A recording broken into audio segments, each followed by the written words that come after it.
श्री कृष्ण कहते हैं कि आत्मविश्वास को बढ़ाने का सर्वश्रेष्ठ तरीका जानने से पहले आपको ये चिंतन करना होगा कि आपका आत्मविश्वास दुर्बल होता क्यों है। यदि आपने कारण को खोज लिया तो उपाय भी निकल ही आएगा। मैं आपको बताने जा रहा हूँ वह अमूल्य तरीका जो दुनिया में सर्वश्रेष्ठ मोटिवेशनल स्पीकर के द्वारा बताया गया है। वो मोटिवेशनल स्पीकर हैं स्वयं भगवान श्री कृष्ण, जिन्होंने अवसाद से ग्रसित और युद्ध से विमुख एक महान योद्धा को केवल एक गीत के द्वारा फिर से युद्ध के लिए तैयार कर दिया। सबसे पहले तो आप ये बताइए कि सबसे अधिक आत्मविश्वासी किस उम्र के लोग होते हैं? बच्चे, किशोर, युवा या वृद्ध? मेरे अनुसार बच्चे हमेशा खुश क्यों रहते हैं? क्योंकि वह कोई भी काम करते समय सफलता और असफलता के विषय में विचार नहीं करते। दूसरी बात, वह किसी को प्रभावित करने के लिए कोई काम नहीं करते, ना ही किसी को नाराज करने के लिए। अर्थात बच्चे दूसरों की नज़रों से अपने आप को नहीं देखते। ऐसा बेपरवाह अंदाज आपके अंदर भी था जब आप बच्चे थे, लेकिन उसे आपने गवा दिया। फिलहाल आप कुछ बनना चाहते हैं, कुछ दिखाना चाहते हैं, प्रशंसा चाहते हैं और अपमान से डरते हैं। इन चीज़ों के अलावा और क्या है जो आपके आत्मविश्वास को कम करती है? जरा सोचिए, एक नन्हे बच्चे को एक मंच पर जाने दीजिए और उससे एक कविता सुनाने को कहिए, वो सुना देगा। उसको परवाह नहीं कि आप उसे कोई महान वक्ता मानेंगे या नहीं। उसे मतलब नहीं कि तालियां कितनी बजाई जाएगी। उसने तो ये भी नहीं सोचा होगा कि इस कविता को सुनाने से मुझे क्या लाभ, क्या हानि होगी। लेकिन आप कोई भी काम या कोई चीज़ की शुरुआत करने से डरते हैं। आत्मविश्वास बढ़ाने के लिए खुद पर यकीन करने का मंत्र जाप कीजिए। आपके आसपास जितने नेगेटिव लोग हैं कहते हैं वो काम तुमसे नहीं हो सकता या वो चीज़ तुम नहीं पा सकते, तो उनसे दूर हो जाइए। और दूर ना हो सके तो उनके नेगेटिव एनर्जी को खुद के पॉजिटिव में बदल डालिए। मुझे कोई अगर कह भी दे कि मैं ये काम नहीं कर सकता तो मैं उसे चैलेंज समझकर अपना लेता हूँ और करके दिखाता हूँ, चाहे इसके लिए कितना भी समय लगे। धैर्य रखना भी एक बहुत ही बड़ा मंत्र है आत्मविश्वास बढ़ाने के लिए। आत्मविश्वास कभी भी पैदा नहीं किया जा सकता। ऐसा कभी नहीं होगा कि आप एक दिन रात को सोएं और सुबह उठकर आत्मविश्वास आ जाए। चलिए पहले समझते हैं आत्मविश्वास है क्या। आत्मविश्वास का मतलब है खुद पर विश्वास करना। अब स्वयं पर कैसे विश्वास किया जाए, इसको दूसरों के उदाहरण से समझते हैं। मान लीजिए आपका कोई मित्र है जिसको आपने पैसे उधार दिए हैं और 1 महीने के बाद वो आपके पैसे वापस लौटा देता है, और अक्सर ये सिलसिला चलता रहता है। आप उसको पैसे दे भी देते हैं क्योंकि आपको उस पर विश्वास है कि वो लौटा देगा। और इसी तरह हमारा दिमाग एक तरह से उधार लेने वाले बैंक की तरह काम करता है। अगर आपने अपने जीवन में कोई भी रिस्क नहीं लिया और आपको कभी कोई काम में सफलता नहीं मिले तो आप में निश्चित रूप से आत्मविश्वास की कमी होगी, क्योंकि आपके दिमाग को इसकी आदत ही नहीं है। वहीं दूसरी तरफ अगर आपने अपने जीवन में कुछ ऐसे काम कर रखे हो जिनमें आपने सफलता पाई है तो आप में आत्मविश्वास होगा।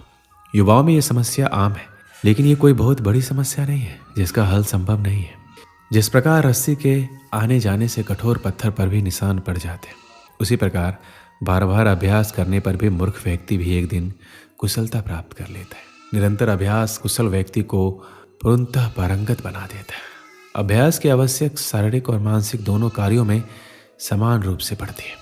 लोहार, बढ़ई, सुनार, दर्जी, धोबी आदि का अभ्यास साध्य है। दर्जी का पुत्र पहले ही दिन बढ़िया कोट पैंट नहीं सिल सकता। इसी प्रकार कोई भी मैकेनिक, इंजीनियर भी अभ्यास के द्वारा ही अपने कार्य में निपुणता प्राप्त करता है। विद्या प्राप्ति के विषय में भी यही बात सत्य है।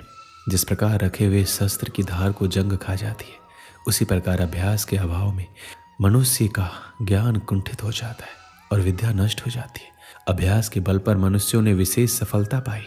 एकलव्य ने गुरु के अभाव में धनुर्विद्या में अद्भुत योग्यता प्राप्त की। कालिदास वर्ज मूर्ख थे, परंतु अभ्यास के बल पर संस्कृत के महान कवियों की श्रेणी में विराजमान हुए।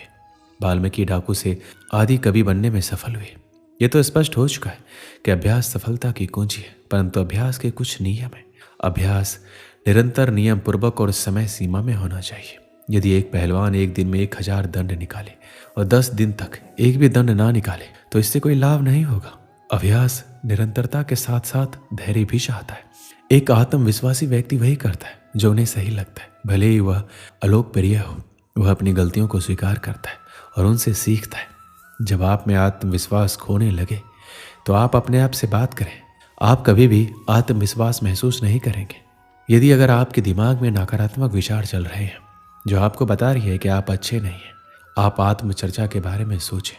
अपने आप से वैसा ही व्यवहार करें जैसा आप अपने अच्छे दोस्त से करेंगे और अपने आप को खुश करें। आप उन चीज़ों के बारे में सोचें जिनमें आप अच्छे हैं।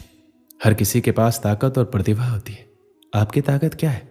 ये पहचानना कि आप किस में अच्छे हैं और उन चीज़ों पर निर्माण करने की कोशिश करने से आपको अपनी क्षमताओं में विश्वास पैदा करने में मदद मिलेगी। इसके अलावा कुछ ये भी कहते हैं कि आपको उन कमियों पर काम करना चाहिए जिससे आपको वास्तव में डर लगता है। डर लगना सामान्य है, मगर डर कर किसी काम को करना ही नहीं है। ऐसा सोचकर छोड़ देना उचित नहीं है। यह आपके आत्मविश्वास पर नकारात्मक प्रभाव डालता है। इसलिए ऐसा काम करना चाहिए जो आपको हर दिन डराता हो। किसी और की मदद करना अक्सर हमें अपने बारे में भूलने और हमारे पास जो कुछ भी है उसके लिए आभारी महसूस कराने में सक्षम बनाता है।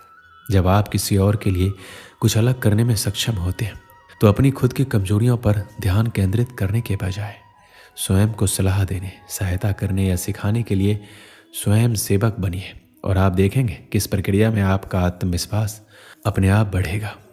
एक बार की बात है, एक युवक ने स्नातक की पढ़ाई पूरी की। उसमें स्वाभिमान कूट कूट कर भरा था। उसने विश्वविद्यालय की शिक्षा भी अपने श्रम और मेहनत से पैसे जुटाकर पूरी की, लेकिन अब उसके पास कुछ भी पूंजी शेष नहीं थी। पढ़ाई करने के बाद बाहर नौकरी खोजने गया। कई महीनों तक उसे नौकरी नहीं मिली। वह निराश हो गया। पैसे खत्म हो जाने के कारण उसे 2 दिन से खाना भी नहीं मिल पाया था। किराया ना देने की वजह से उसे अपना कमरा भी छोड़ देना पड़ा। अब वह रात में पार्क की बेंच पर सोने लगा। उसे निराशा ने घेर लिया था और उसे अपना जीवन बेकार लगने लगा। वह नौकरी ढूंढने के लिए जहाँ भी जाता उसे नौकरी नहीं मिलती। अंत में उसने निराश होकर नौकरी ढूंढना ही छोड़ दिया। उसे लगा कि उसके जीवन में अब प्रकाश की एक किरण भी नहीं बची। अब उसके कपड़े भी फटने लग गए थे। पैसों की कमी, भोग के कारण उसकी दशा बहुत ही बिगड़ती जा रही थी। इस वजह से नौकरी में जाने के लिए इंटरव्यू देने का आत्मविश्वास भी उसके पास नहीं बचा था। काफ़ी कोशिशों के बाद उसे एक रद्दी से होटल में बर्तन मांजने की नौकरी मिली। इससे उसे जैसे तैसे खाने को तो मिलने लगा, लेकिन अब भी उसे सोने के लिए पार्क की बेंच पर ही जाकर सोना पड़ता। वह एक रात अपने भविष्य की चिंता में लेटा हुआ था। अचानक उसे आसमान में लाल मोटे मोटे अक्षरों में लिखा हुआ दिखाई दिया, अपने आप पर विश्वास रखो। वह सारी रात सो नहीं सका और व्याकुलता से सुबह होने की प्रतीक्षा करने लगा। सुबह होते ही उसने अपने मन में वह पुनः बात दोहराई, अपने आप पर विश्वास रखो। वह उठा, नदी किनारे गया। वहाँ जाकर अच्छे से मुंह हाथ धोया और दाढ़ी बनाई। इसके बाद वह मोची के पास गया और उससे बूट पॉलिश मांगकर अपने जूते चमकाए। इसके बाद वह मन में दृढ़ संकल्प लेकर नौकरी खोजने निकला। अब वह किसी कार्यालय में जाता तो उसका स्वागत होता था, क्योंकि अब वह पहले की तरह नहीं लग रहा था। उसके कपड़े वगैरह तो अच्छे नहीं थे, लेकिन उसके मुंह पर आत्मविश्वास की झलक थी। वह जो कुछ भी कहता उसमें आत्मविश्वास झलकता था। सौभाग्य से उसे नौकरी मिल गई। नौकरी इतनी अच्छी नहीं थी जितना वह चाहता था, लेकिन फिर भी काफ़ी अच्छी थी। सबसे बड़ी बात यह थी, वह अपनी समस्या को सुलझाने में सफल रहा। इस कहानी से हमें क्या सीख मिलती है?